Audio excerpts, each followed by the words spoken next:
Okay, makakaupo na po tayo. Pagpapatuloy po natin ang ating series dito po sa ating confession, chapter 3. Ang title po ay Of God's Decree. Nasa part 8 na tayo ng ating consideration. Ito pong chapter na ito. Reviewin lang natin yung mga napag-aralan na natin previously bago tayo magpatuloy sa susunod na paragraph. Okay, so ito na po yung mga na-cover natin sa chapter 3, the nature of God's decree. God's decrees did not include foresight. God's decrees included election and reprobation. At yung huli, pinag-aralan natin, election is definite. Okay, election is definite. So ibig sabihin, ang pagtatakda ng Diyos kung sino ang kanyang ililigtas ay tiyak. At ito po ay may eksaktong bilang. Bagamat di natin alam kung ano yung eksaktong bilang na yon.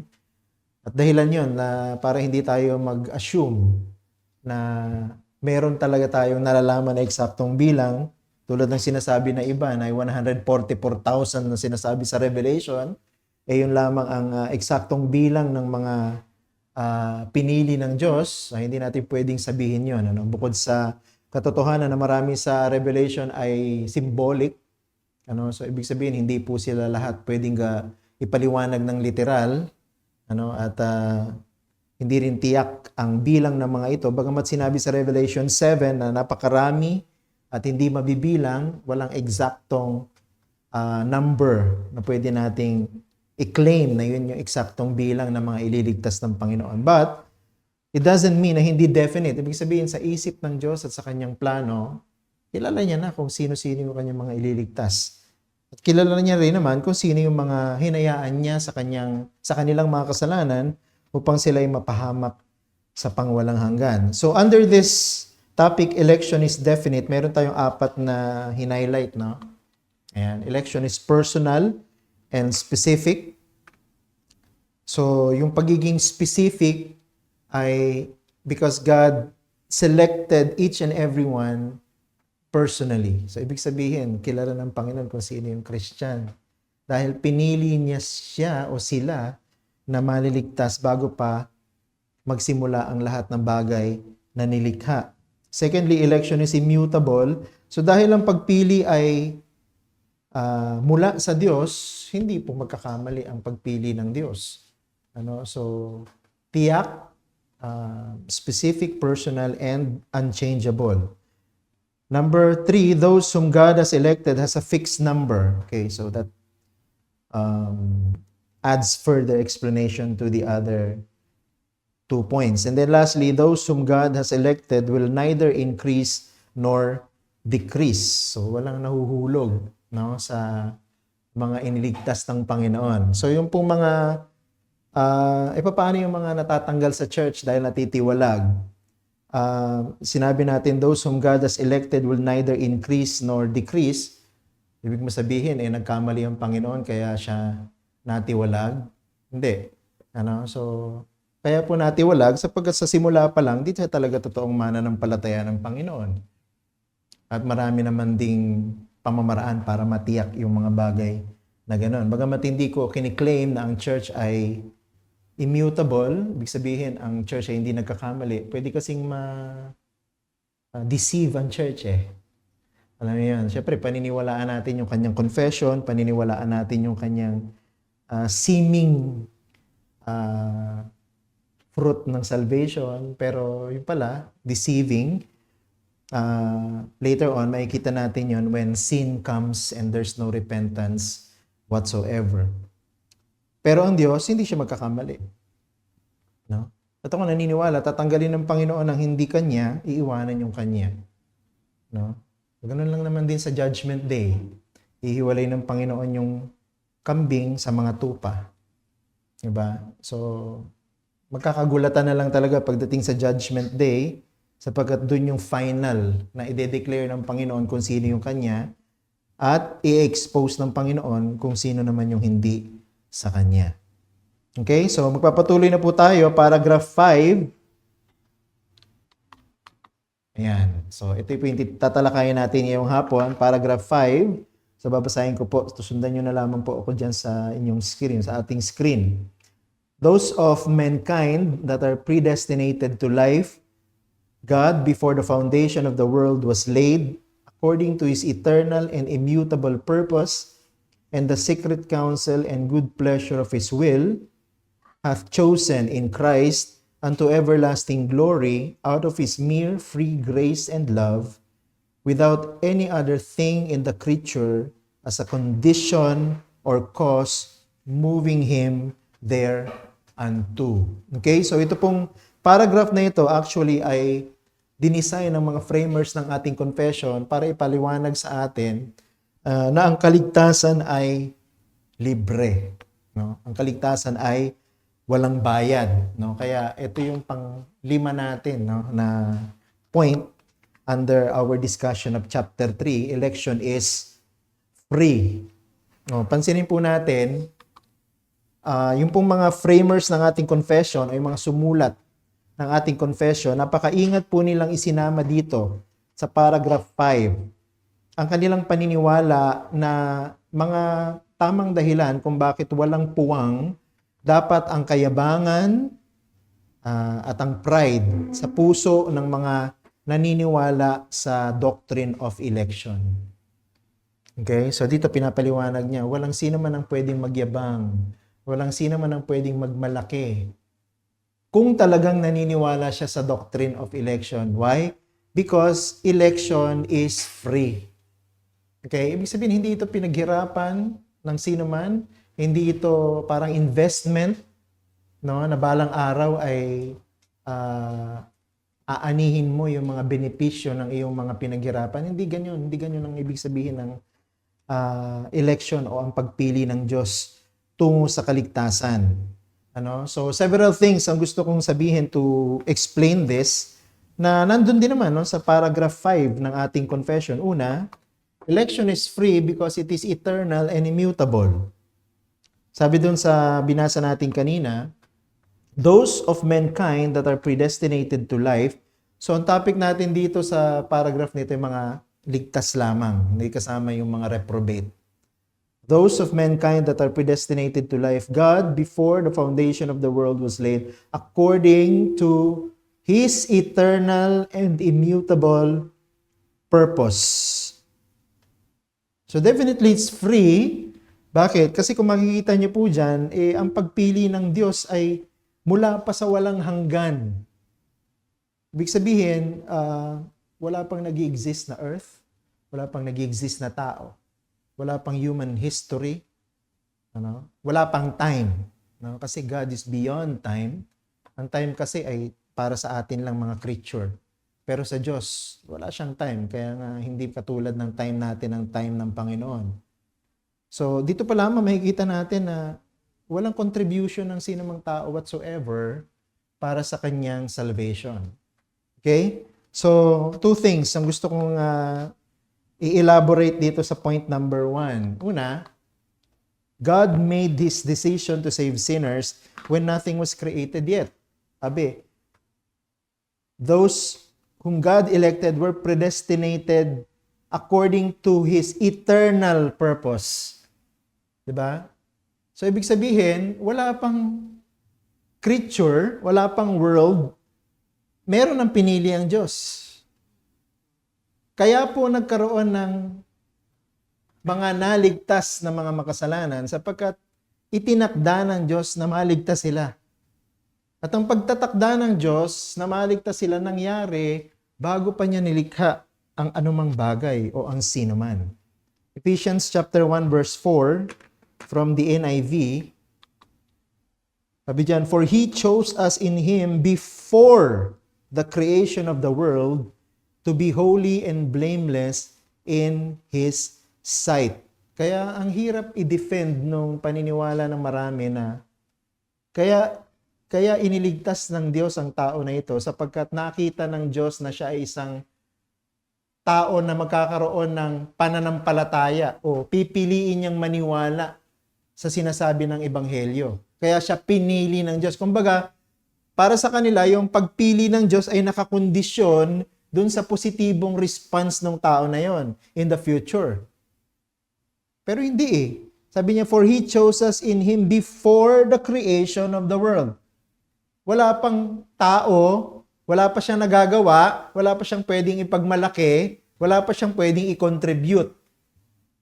Hindi pa nga siya nagkakasala. Pero pumili na ang Diyos kung sino yung kanyang ililigtas. That's why it's totally free because it's out of God's abundant mercy. No? Abundant mercy, kaya siya pumili. Pangalawa, God's decision to save is made without mistake, therefore it cannot change. No? So, ibig lang sabihin yan, sabi diyan kasi, they were predestinated to life according to God's immutable purpose. Hindi magbabago. Kung ano yung pinagpasyahan ng Diyos, hindi na pwedeng baguhin. Kung ano yung pinagpasyahan ng Diyos, yun ang magaganap. Ulitin natin, yung decree ng Panginoon ang dahilan kung bakit nagaganap ang mga bagay. Ang kaligtasan ng isang makasalanan ay nagaganap dahil ipinagpasya na ng Diyos o itinakda na ito ng Diyos. At kung ano may itinakda ng Diyos, hindi na po yan pwedeng magbago. So, walang pwedeng gawin ng sinumang tao para impluwensyahan ng Diyos sa kanyang desisyon. Kaya, election is free because it is God's free choice. It is God's sovereign will na iligtas ang mga pinili niya para maligtas. At pinili niya ang mga ito hindi dahil sa kanilang qualifications. Pinili niya ang mga ito because they are better than others or mas mabuti sila kumpara sa iba. Hindi. Ang Diyos ang nagpasya na ililigtas sila at yun ang gusto niya. Kaya sila maliligtas. Isaiah 46:10, NIV, sabi diyan, my purpose will stand and I will do all that I please. So yung direction ng election is from within God, outside towards His creation. No? Hindi the other way around, from creation towards God, influencing Him na mag-decide siya para iligtas sila. No? Ang Diyos mula sa loob at kalooban ng Diyos, sa sovereign will ng Diyos, outside towards the undeserving creatures. Point natin dito, God made this decision to elect on His own and no power can alter His purposes. Kaya hindi pwede magyabang ang sino mang naniniwala sa doctrine of election. Pagka may kakilala kayo na naniniwala at ipinaglalaban ng doctrine of election pero ang kanyang spirit ay spirit of arrogance and full of pride, I don't think naiintindihan niya kung ano ibig sabihin ng election. Diba? Ang election should humble us, no? Because wala pa tayo, wala tayong maipagmamalaki, di pa nga tayo nag-exist, pinili na tayo ng Diyos para maligtas. Pangalawa, election is free because it is according to God's will. Election is free because it is according to God's will. Sabi dun sa paragraph 5 ng chapter 3, and the secret counsel and good pleasure of His will. So yung predestination o yung kanyang election is from the secret counsel and good pleasure of His will. Note, there is no reason for any of us to doubt or even question the doctrine of election because it is God who wanted it to happen. Hindi natin dapat questionin, totoo ba yung election? Hindi tayo dapat magduda, totoo bang pinili ako ng Diyos? Bakit? Sapagkat ang doctrine of election ay totoo sapagkat ang Diyos ang may gusto na mangyari yan. Hindi naman po tao ang nag-design yan. Hindi naman tao ang nag-invent yan. Hindi naman si John Calvin ang nag-invent ng doctrine ng election. Hindi naman yung mga reformers ang nag-introduce nito sa church. Nakasulat sa Bible yan, yung doctrine of election. Ano? At dahil ang Diyos ang may gustong mangyari yan, ang Diyos ang nag-design yan. Kaya totoo yan. At kaya rin libre yan. No? Because no human, no creature, no, ever designed election or even imagined election. Diyos lamang po talaga ang may gustong mangyari ito. Two things. It is based on God's sovereign wisdom. Okay? Sabi diyan, the secret counsel of God. So, ang pagpili po ng Diyos ay base sa kanyang sovereign wisdom, sa karunungan ng Diyos. Okay? Sa kanyang katalinuhan, nagpasya siya. Doon pa man sa walang hanggan na magliligtas siya ng mga makasalanan. Ephesians chapter 1 verse 9. He made known to us the mystery of His will according to His good pleasure which He purposed in Christ. What's the mystery of His will? Na sinasabi ni Apostle Paul sa Ephesians chapter 1 verse 9. Yun yung dati sikreto, lihim sa lumang tipanan, na ngayon sa bagong tipanan ay hayaga na. Ano yun? Na hindi lamang po mga Hudyo ang magtatamasa ng kaligtasan, kundi kasama rin ng mga hintil. Yung hindi mga Hudyo, yung mga walang dugo ni Abraham o wala sa lahi ni Abraham. So kasama po yan sa hiwaga ng kalooban ng Diyos na magliligtas ang Diyos ng lahat ng uri ng tao sa ibabaw ng mundo. Pero sabi dito, itong hiwaga na ito ng kalooban ng Diyos na alam lamang ng Diyos dati, ipinahayag niya sa atin. Di ba sabi, He made known to us the mystery of His will.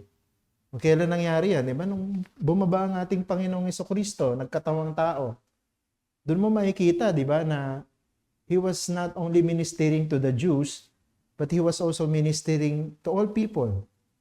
Hindi lang yung mga malulusog, kundi yung mga may sakit, hindi lang yung mga ina-accept ng society, even those marginalized by the society. So, ang Panginoon, He was reaching everyone, no? Ng kanyang mensahe para sa kaharian ng Diyos. Bakit? Sapagkat ang kaligtasan ay para sa lahat ng tao. Lahat ng uri ng tao. No? Sabi ng mga Hudyo, kami lang ang mga anak ni Abraham. Kami lang ang magmamana ng kaharian ng Diyos. Kami lang ang kasama sa bayan ng Diyos. Ang sabi ng Panginoong Jesucristo, hindi kahit nga sa mga bato kayang, di ba? Kaya ng Diyos na tumawag ng kanyang mga sariling tao, kaya niya mag-create ng kanyang sariling mga tao. If God wants that to happen, He can do it. Ano? So, ibig lang sabihin ng Panginoon doon, hindi porket may dugo kang Israelita, ikaw lang na maliligtas o sigurado ka na maliligtas ka. Because eventually, lalo na sa ministry ni Apostle Paul towards the Gentiles, makikita mo, ang Ebanghelyo ay pinapangaral hindi lang sa mga Hudyo, kundi maging sa mga Hentil. Diba? Kasi kasama yun sa karunungan ng Diyos. Kasama sa pinagpasyahan ng Diyos. No? Na ang iglesia ay hindi lang bubuuin ng mga Hudyo, kundi ang iglesia ay bubuuin ng mga Hudyo at ng mga Hentil. Diba? Bubuuin ng lahat ng mga uri ng tao sa iba't ibang bansa, iba't ibang wika, iba-ibang kulay ng balat. No? Tatawagin sa pamamagitan ng layunin ng ating Panginoong Jesucristo. Pangalawa, it is the result of God's sovereign freedom. So, hindi lang nakabase sa sovereign wisdom ng Diyos ang kanyang pagpili, which, of course, transcends any human wisdom.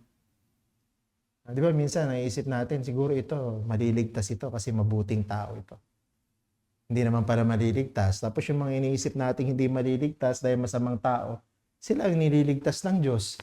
Diba sabi ni Apostle Paul, ako nga naawa ang Diyos sa akin, niligtas ako. Ako nga pinakamasahol sa mga kriminal. Pero niligtas siya ng Panginoon. Diba? Ganun Because election is the result of God's sovereign freedom. Malaya ang Diyos Kung sino yung gusto niyang ililigtas, malaya ang Diyos kung sino yung ayaw niyang iligtas. Romans 9:15, tingnan niyo dito, sinabi dito. Sabi, for He says to Moses, I will have mercy on whom I have mercy, and I will have compassion on whom I have compassion. So when we talk about the freedom of God to elect, yung kalayaan ng Diyos na pumili kung sino maliligtas, siya yun ang magpapasya kung sino yung kakaawaan niya, kung sino yung kahahabagan niya, kung sino rin yung hindi niya kakaawaan, at kung sino rin yung hindi niya kahabagan. Kaya nga, di ba, sa lahat ng mga nagkasala, ang dapat na parusa ay impyerno. Yun ang hustisya. No? Pero nagligtas ang Diyos, bakit naawa siya? Pero ang Diyos din ang magpapasya kung sino kakaawaan niya. No? Hindi po tayo magpapasya para sa sarili natin o para sa ibang tao. Panginoon, ligtas mo naman to. Hindi. Ang Diyos ang magpapasya. No? Kaya nga, pinagpipray natin yung mga unsaved loved ones natin na maligtas. Pero hindi natin pwedeng ipilit sa Diyos na iligtas sila. No? Kasi kalayaan ng Diyos kung sino yung gusto niyang iligtas at kung sino yung gusto niyang kaawaan at kung sino yung gusto niyang kahabagan. Point. We are entirely indebted to God, for God and God alone determined our election. So it is free. Why? Because pagkakautang lang natin talaga sa Diyos ang kaligtasan. No? Hindi po tayo nag-invest sa Diyos. No? Yung iba ginagawa, nag-invest sa church, nagpapatayo ng mga chapel, no? Nagkakaroon ng mga livelihood projects, ano pa ba? Medical missions, no? Para magkaroon sila ng credit sa Diyos. Yun ang paniniwala nila. Pag gumawa ka ng mabuti, nire-record ng Diyos lahat yung mga mabubuting bagay na ginawa mo para makapasok ka sa langit. So, kung mahulog ka man sa purgatorio, meron kang mga pwedeng i-withdraw na biyaya para makalagpas ka sa purgatorio. Yun ang paniniwala nila. Pero hindi. If election is freely of God's sovereign wisdom and freedom, utang natin sa Diyos yung ating kaligtasan. Hindi natin yan pwedeng withdrawin sa Diyos o hindi natin pwedeng ipilit sa Diyos o angkinin ito sa Diyos. Okay? Number 3. Election is free because we were chosen in Christ. So, ang pagpili po ng Diyos tungo sa kaligtasan ay walang bayad sapagkat tayo po ay pinili kay Kristo. Okay? Sabi dun sa confession natin, hath chosen in Christ unto everlasting glory. So, ibig sabihin, ang kaligtasan po natin, totoo siyang merong batayan. Pero ang batayan wala sa atin. Wala sa kanino man. Ang batayan ng pagpili ng Diyos ay kay Kristo Jesus. Kaya nga, God's election of sinners to eternal life is covenantal. No? Gusto ko ipaliwanag na mabuti ito. Bagamat di ko maipapaliwanag ito ng masyadong madetalye para maging malinaw kasi kukulangan tayo ng oras. Pero ang pagpili ng Diyos para magligtas ng mga makasalanan is covenantal. Pag sinabi nating covenantal, di ba? Totoong ang Diyos ay nagpasya gamit ang kanyang sariling kalayaan, karunungan at kalooban, pero ang pagliligtas niya ay mayroong basihan. Okay? At ang basihan ng pagliligtas ng Diyos, ang kanyang bugtong na anak, ang ating Panginoong Hesukristo. So pag sinabi nating covenantal, mayroong parties involved, no, para ma-achieve ang isang bagay. So dito po sa kaligtasan natin, no, sa theology, meron kasing tinatawag na covenant of redemption. Okay, sa covenant of redemption, ang mga parties involved dyan ay yung three persons ng Trinity. Eh, yung covenant of redemption, nangyari yan even before the creation of the world. No? At ang nag-covenant dyan, yung Father, Son, and Holy Spirit, and they agreed and they planned how to execute the plan of redemption and who will be receiving redemption. Okay? So, dun sa plano na yon, si Jesus Christ yung magiging turning point. No? Bakit? Sapagkat si Jesus Christ ang magiging dahilan ng redemption. Alam natin to kasi yun yung nangyari sa redemptive history. Diba? Ang Ama ang nagplano, ang Anak ang nagsakatuparan, at ang Banal na Espiritu ang didistribute ng merit na ginawa ng Panginoong Jesucristo dun sa mga pinili ng Diyos tungo sa kaligtasan. Ephesians chapter 1 verses 3 to 14 ang isa sa pinakamalinaw na nagbibigay sa atin ng idea ng covenant of redemption. Okay, nag-series ata ako ng sermon doon sa Ephesians chapter 1 verses 3 to 14. Pero dito sa number 3, two things yung gusto ko sabihin. Very general po ito, no? Una, Jesus Christ is the federal head of God's elect people. Okay, pag sinabi nating federal head, sa covenant po kasi, meron talagang federal head. No? Ibig sabihin, yung federal head, siya yung magre-represent ng lahat ng mga nasa ilalim niya. For instance, dun sa Garden of Eden, nagkaroon ng tinatawag ng covenant of works. Ang federal head natin sa Eden, sino? Si Adam. Diba? Saan natin mababasa yun? Romans chapter 5. Sa Romans chapter 5, verse 19, makikita natin, through one man's sin, death came to all. No? So, ibig sabihin, yung first Adam, dun sa Garden of Eden, siya yung nagre-represent sa lahat ng tao. Nung nahulog siya at nagkasala, lahat ng tao namatay dahil sa kanyang failure. Pero, nagkaroon ng final Adam. Romans 5 din, verse 19. Because of the righteousness of one, many were made righteous before God. So, ibig sabihin, si Jesus Christ yung final Adam na yon. Siya yung last federal head ng mga pinili ng Diyos. So, dahil sa katuwiran ni Jesus, lahat ng mga pinili ng Diyos mapapawalang sala sa pamamagitan ng kanilang pananampalataya sa Kanya. So, yun ibig sabihin natin that this is covenantal. We were chosen in Christ. And the Lord Jesus Christ was the one who represented us. Kaya ang Panginoon yung nag-earn ng justification para sa atin. Ano sabi ng covenant of works? Kailangan perfect obedience. Sino ba nakagawa ng perfect obedience? Walang iba kundi ang ating Panginoong Jesucristo. Pero hindi lang perfect obedience ang nire-require ng Diyos. Dahil nahulog si Satanas sa kasalanan, kailangan din ng pagbabayad sa mga kabayaran ng kasalanan ng tao. So, hindi lang perfect obedience, dapat pagdusahan din yung mga kasalanang nagawa ng tao. Anong ginawa ng Panginoon? Di ba nagdusa siya para sa atin doon sa krus? Actually, hindi lang naman nagdusa ang Panginoon sa krus. Nung ipinanganak siya sa mundo, nagdudusa na siya eh. Hanggang sa ipinanganak siya, di ba? Nabuhay siya, hanggang naging adult siya, sinusunod niya yung kautusan, nagdudusa siya. No? Hanggang sa ipinako siya sa krus, namatay, muling nabuhay at pumanik sa langit. Romans chapter 5 verse 19. Diba? Nabanggit ko na kanina. For us, by one man's disobedience, yun yung first Adam, the many were made sinners. Dahil kay Adan, lahat ay naging makasalanan. So by one man's obedience, sino yun? Si Jesus Christ, the many will be made righteous. Diba? Kaya covenantal kasi it was the design of the Father na ibigay ang kaligtasan sa mga hinirang niya sa pamamagitan ng huling Adan. Yun ay ating Panginoong Jesucristo. Observe, ito nabanggit ko na ng paulit-ulit. The first Adam failed in the covenant of works.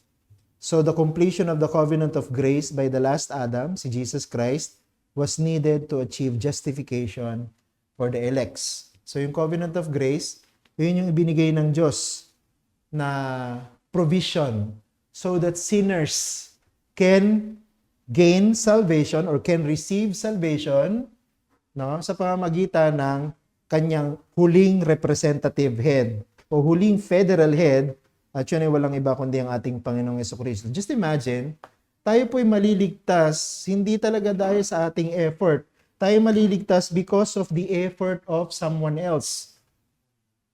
Effort ni Jesus. Effort ng ating Panginoong Jesucristo. Yung lahat ng ginawa ng Panginoong Jesucristo, ginawa niya para ma-achieve niya yung kaligtasan. Para ma-achieve niya yung justification. Para yung mga inelect ng Diyos magkaroon ng buhay na walang hanggan. Kaya yung basis si Jesus Christ talaga. Yung ating perfect and final federal head. Number 2, election is through union with Jesus Christ. Now, kung si Jesus Christ yung ating federal head at sa pamamagitan ng kanyang perfect obedience, yung tinatawag sa theology na active and passive obedience of Christ. Wala tayong time to elaborate on that. Kasi madadaanan pa rin natin yan sa ating pag-aaral ng confession. Yung active and passive obedience of Christ. Pero diniscuss ko yan dun sa huling Theo Talk. Okay?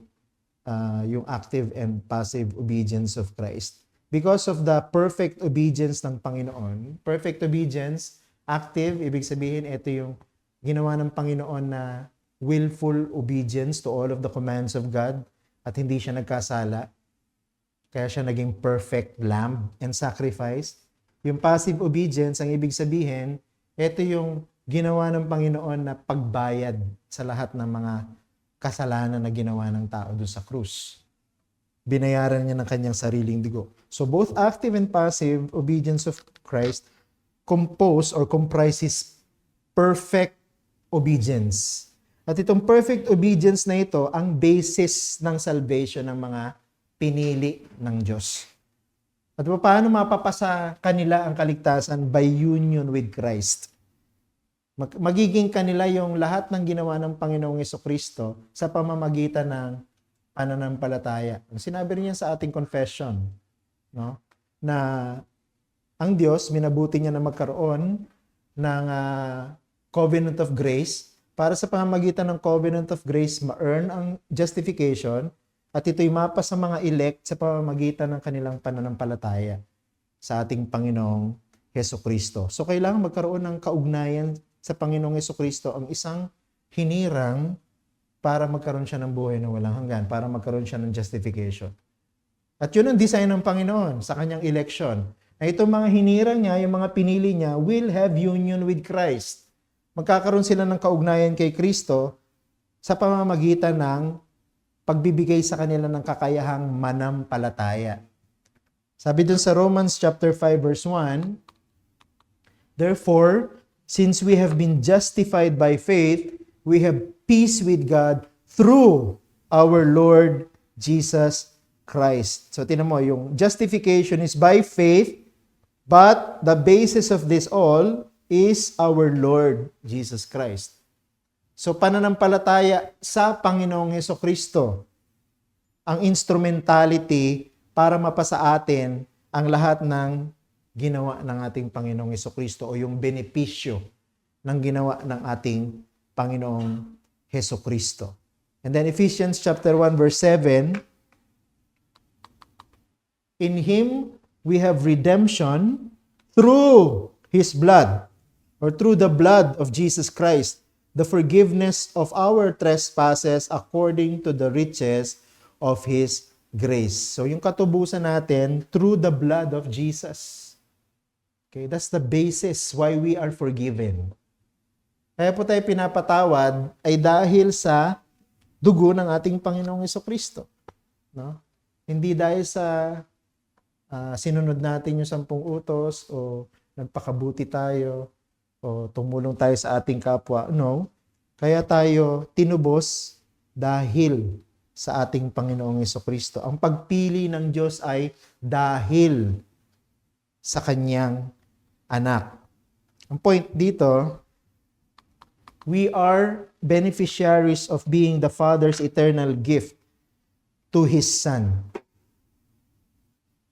So, ibig sabihin, ang ating pong kaligtasan ay pinlano na ng Diyos at ito ay kanyang handog sa kanyang anak.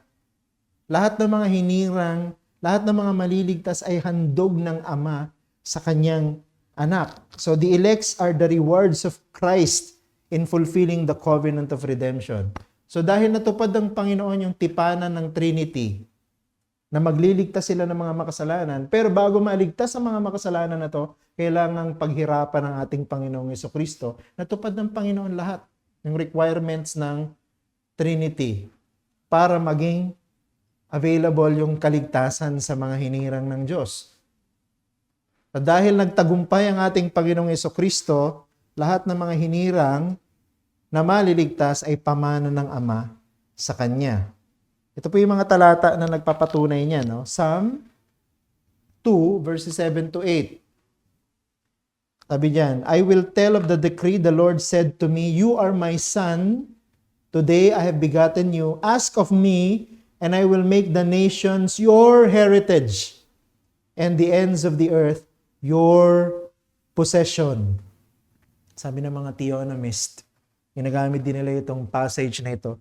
Yung daw nations dyan, yung lahat ng mga bansa, including the unbelievers. No, I don't think so. Kung iintindihin natin ang passage na ito sa context ng Covenant of Redemption, as a fulfillment ng Covenant of Grace through the Lord Jesus Christ, ang tinutukoy ditong nations, yung lahat ng mga hinirang ng Diyos sa lahat ng mga bansa. Ibig sabihin, the psalmist here was somehow seeing the church in the future. At itong lahat ng mga totoong mananampalataya na miyembro ng church, yun yung magiging heritage ng anak ng Diyos o mana. Ibibigay ng Ama sa kanyang anak. Mas magiging malinaw to pag binasa mo ito sa liwanag ng John chapter 6 verse 37.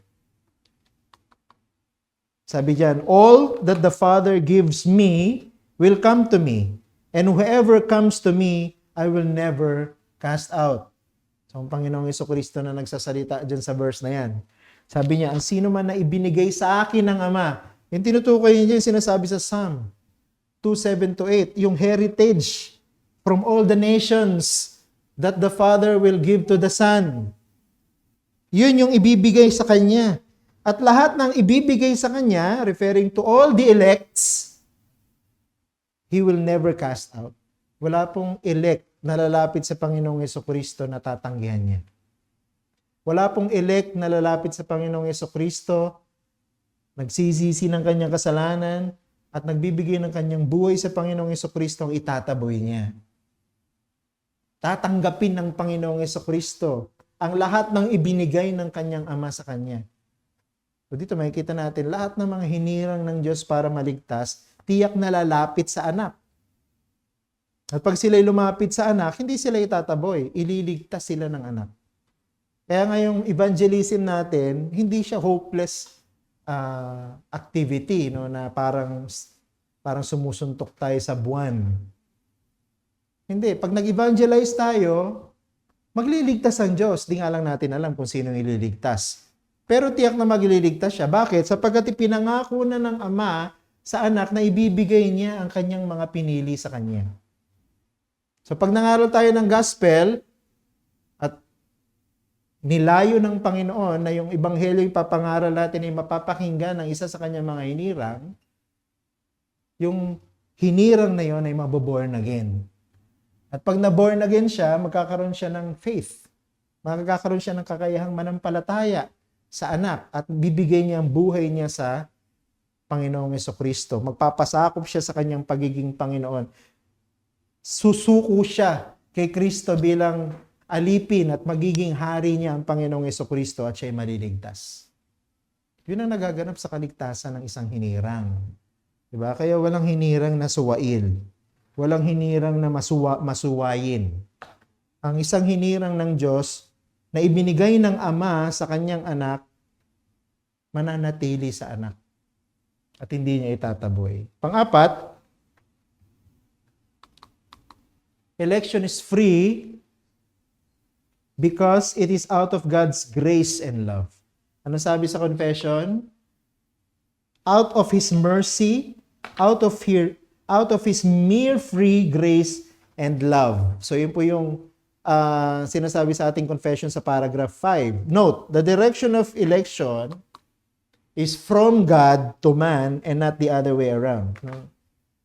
Hindi po galing sa tao ang desire niyang maligtas, kaya siya pupunta sa Diyos. Ang desire para maligtas ay galing sa Diyos. Papunta sa tao para yung tao na yun lumapit kay Jesus. Yun ang tamang direksyon. No, bakit? Because it is out of God's grace and love para maligtas ang isang makasalanan. So two things. Number one, it is God who willfully, saan na tayo? Mali ang nailagay ko.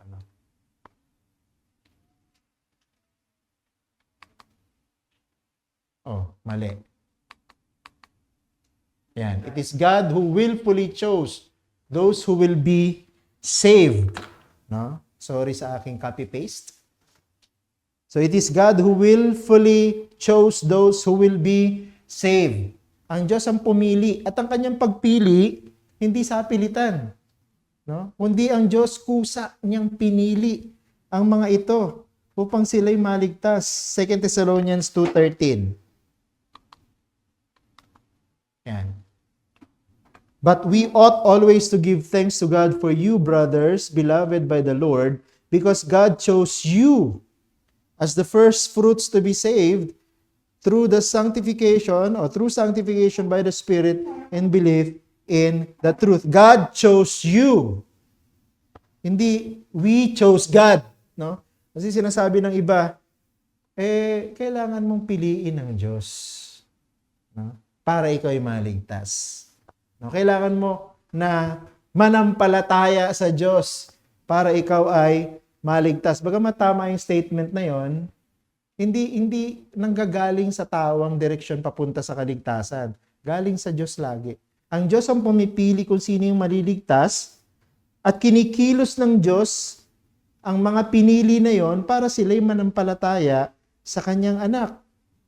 Ang Diyos ang pumili sa atin kaya tayo naligtas. Hindi tayo ang pumili sa Diyos kaya tayo naligtas. Diba sinasabi ng iba, ipapasalamat ako sa Diyos kasi naligtas ako nung pinili ko siya. Nung tinanggap ko siya. Ha? Yun yung statement ng marami. Naligtas siya kasi tinanggap niya ang Diyos. Para bang siya yung may dahilan kung bakit siya naligtas. Dahil tinanggap niya ang Diyos. Mali. No?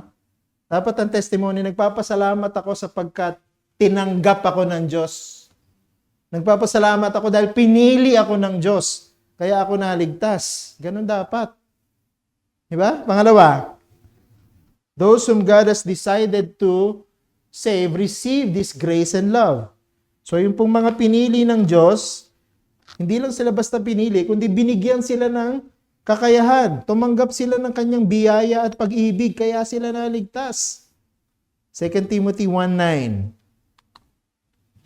Who saved us and called us to a holy calling, not because of our works, but because of His own purpose and grace, which He gave us in Christ Jesus before the ages began. Ibig sabihin, kung wala yung biyaya ng Diyos na yon, na kumilos sa puso ng isang makasalanan na pinili ng Diyos, hindi siya mananampalataya, hindi lalambot ang puso niya patungo kay Kristo. Hindi siya magsisisi ng kanyang kasalanan. Kailangan yung biyaya ng yun, ng Diyos. At yung biyaya na yung binibigay niya sa kanyang mga hinirang. Ephesians 2, ito, kilala natin itong mga katotohanan na ito sa sinulat ni Paul. Ephesians 2:4 and 5. But God, being rich in mercy, because of the great love with which He loved us, even when we were dead in our trespasses, God made us alive together with Christ. By grace, you have been saved. Ano sinasabi ni Paul dito? Yung mga naligtas, kaya sila naligtas sapagkat pinili ng Diyos na ibigin sila. Hindi tayo inibig ng Diyos dahil tayo kaibig-ibig. Ang totoo niyan, wala pong kaibig-ibig sa sinumang rebelde na nagmula sa lahi ng unang Adan. Dapat ang lahat nun ay parusa.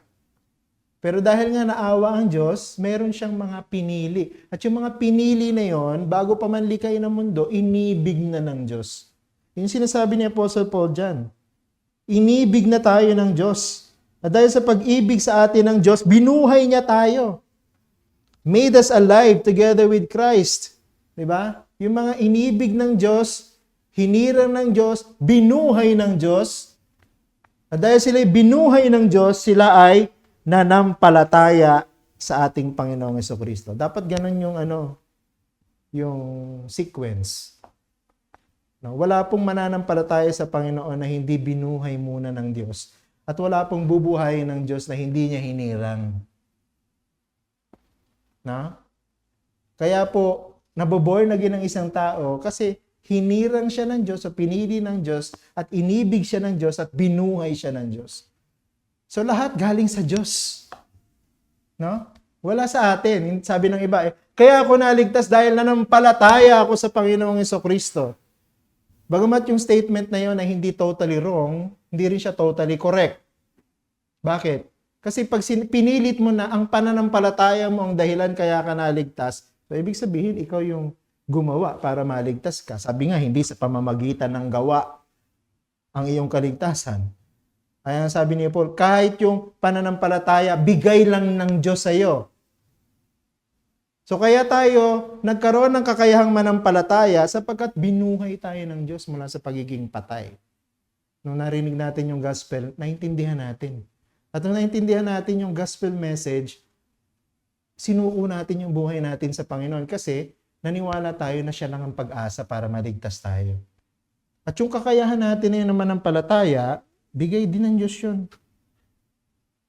Point. God was not compelled to choose anyone. He was not reacting. He was not rewarding. He was freely loving the undeserving. No, hindi siya pumili kasi superb ang nito, qualifications nito, ang daming achievements nito. No? Marami siyang potential. Pipiliin ko siya para maging kagamit-gamit siya sa aking kaharian. Hindi ganoon. Walang deserving, no? Na tumanggap ng lahat ng ito. Pero, pinili po ng Diyos. He was not compelled, hindi siya pinilit. It was out of His own free grace and love. Number 5 and last, election is free because it is undeserved. Last line ng ating paragraph 5, without any other thing in the creature as a condition or cause moving him thereunto. So note, it is not anything in us that caused God to show mercy. Wala sa atin. Diba meron tayong kinakanta na wala sa atin. No? Wala sa atin. Kundi dahil lamang sa biyaya at sa awa ng Diyos ang kanyang pagliligtas. Kaya siya tinawag na mercy. Bakit tinawag na mercy? Bakit awa? No? Bakit awa? Kasi ibig sabihin, yun lang ang karapat-dapat para dun sa tumanggap ng ng kaligtasan, yung awa. Kinaawaan lamang. Diba? Kaya natin tinulungan yung isang tao kasi naawa tayo. Ano? Naaawa kasi ako, kaya ako tinutulungan itong tao na ito. So it's out of the abundance of God's mercy. No? Hindi dahil dun sa taong kinaawaan, kundi dahil sa Diyos na naawa, kaya niya niligtas ang mga ito. Dalawang bagay. Una, nothing in man, whether actual or foreseen, influence God's decree. So, hindi sinilip ng Diyos yung future, tapos nakita niya si ganito na, okay, mukhang mananampalataya ito, pipiliin ko ito para maligtas. Walang ganun nangyayari. Nothing influenced God to choose. Romans 9:11. Though they were not yet born, tingnan niyo po ito. Though they were not yet born and had done nothing either good or bad, in order that God's purpose of election might continue, not because of works, but because of Him who calls. Tinutukoy dyan ni Apostle Paul si Esau at saka si Jacob. Diba? Hindi dahil sa kanila. Hindi dahil sa mas mabuti yung isa o mas masama yung isa. Wala pa nga sila, hindi pa nga sila ipinapanganak. Pero may pinili na ng Panginoon, 'di ba? Sabi niya yung bunso, paglilingkuran ng panganay. Election ng Panginoon 'yon. So ibig sabihin pinili ng Diyos si Jacob at hindi niya pinili si Esau, 'di ba?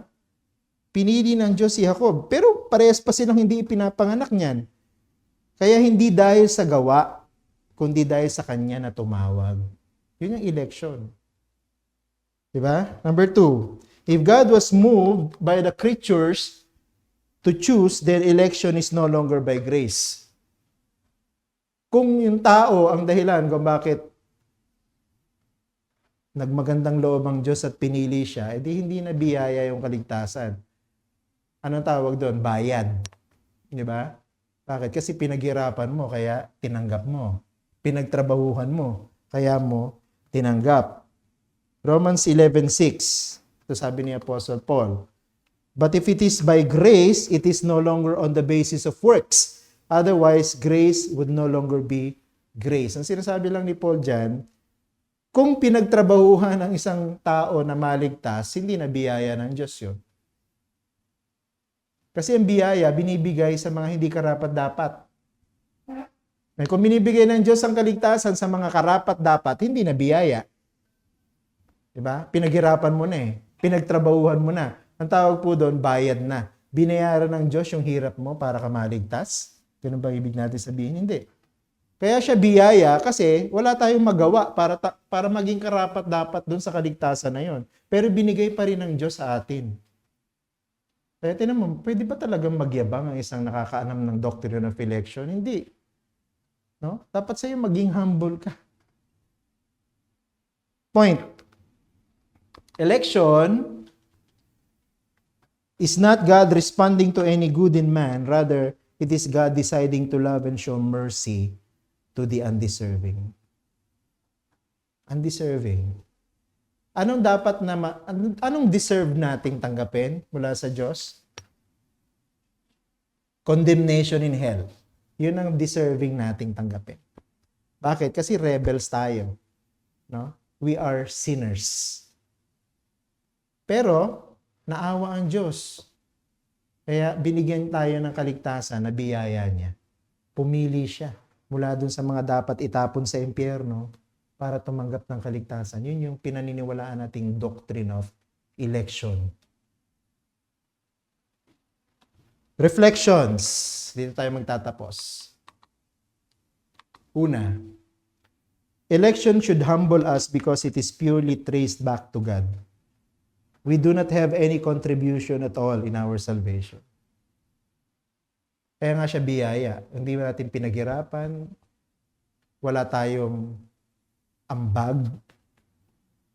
Pero binigay pa rin sa atin ng Diyos. Biyaya. Yun ang biyaya. No? Pangalawa, election should comfort us because it rests on the strength of God's love and mercy to us. We depend on the faithfulness of God to finish whatever He has started. Kaya yung mga totoong born again, yung mga totoong hinirang ng Diyos at iniligtas, magpapatuloy sila hanggang katapusan. No, hindi yung pipiliin nila bago matapos, babalik na sila sa mundo para enjoy yung kanilang kasalanan. No. Election should comfort us. Why? Because hindi galing sa lakas natin yan para tayo magpatuloy. Galing sa lakas ng Diyos. Ang Diyos ang nagligtas, ang Diyos din ang magpapanatili sa atin sa pananampalataya.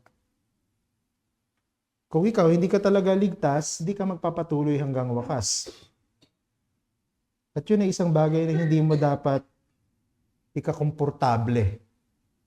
No? Bakit? Sapagkat parusa ng Diyos ang naghihintay sa iyo sa katapusan. Sasabihin ng iba, malayo pa naman yun. Mag-enjoy muna ako sa kasalanan ko ngayon. Hindi mo naiintindihan. Hindi ka marunong matakot sa Diyos.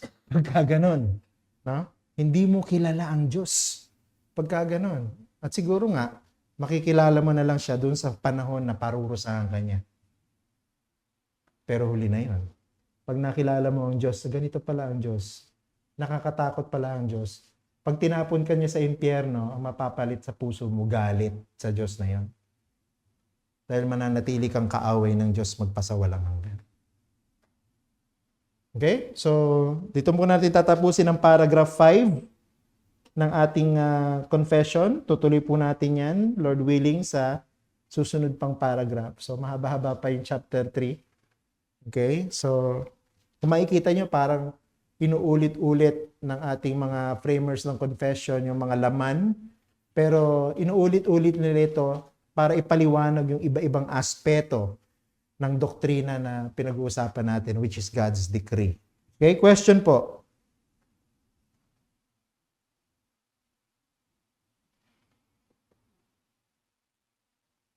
Wala?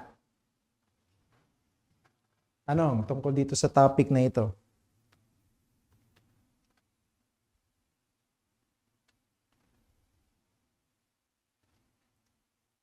Mami.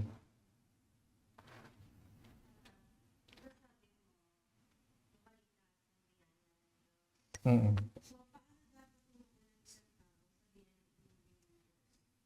Papaano tutugon ang isang tao sa biyaya ng Diyos? Yun nga, dapat maging humble tayo.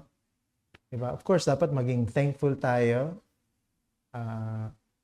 Doon sa reflection natin, dapat ma-encourage tayo, ma-comfort tayo. Diba? Dahil ang kaligtasan na ito ay biyaya ng Diyos. Ibig sabihin, binigay sa atin kahit na hindi naman tayo karapat-dapat. So, yun yung mga naiisip ko mga mga unang response natin. Of course, siyempre kasama din yan because naiintindihan natin yung doctrine of election, na ito'y biyaya ng Panginoon. Dapat yung worship natin sa Kanya, dapat mas maging sweet, no? Mas maging deep yung ating worship sa Panginoon. No? Because we are worshiping the God na naawa sa atin at nagbigay sa atin ng biyaya kahit na hindi tayo karapat-dapat. Kasi whether we like it or not, meron talagang hindi maliligtas. Hindi po lahat ng tao maliligtas. Diba? Dahil sa pinag-aralan natin, lahat ng tao dapat itapon sa impyerno. Yun ang justice. Pero dahil naawa ang Diyos, diba? Nagligtas siya. No? Tawag doon biyaya. Hindi po justice yun. No? Ang justice, parusahan lahat ng may kasalanan. Pero yung pagliligtas ng Diyos, grace and mercy ng Panginoon. So dapat, pag naiintindihan natin ito, yung worship natin magiging deep, no? Yung appreciation natin ng beauty ng Panginoon, mas magiging elegant, mas magiging magnificent. We should be better Christians after knowing all of this.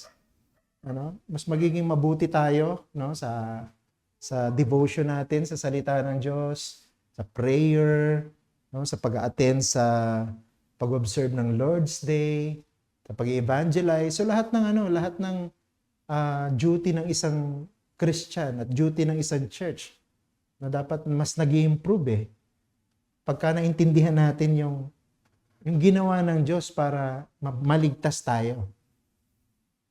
Dapat ito yung maging motivation natin ng ating faithfulness sa Panginoon. Na tayo ay Kanyang niligtas kahit hindi tayo karapat-dapat. Kinahabagan tayo ng Panginoon. Question pa?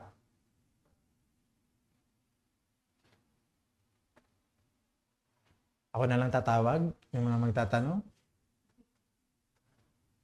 Wala? Sige, magpahinga na tayo para sa ating paghahanda sa ating worship service mamaya. Maraming salamat po.